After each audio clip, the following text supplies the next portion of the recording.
Let's display Hello World on an LCD using just 4 wires.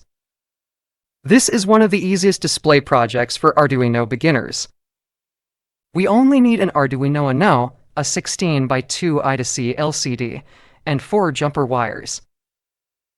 Connect VC to 5 volts, GND to GND,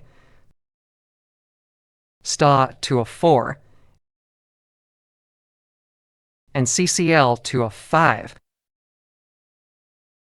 Open Library Manager and install Liquid Crystal I2C by Frank D. Brabander.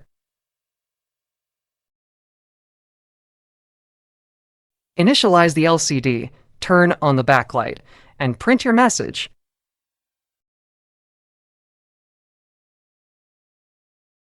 And that's it. Your LCD is now working perfectly.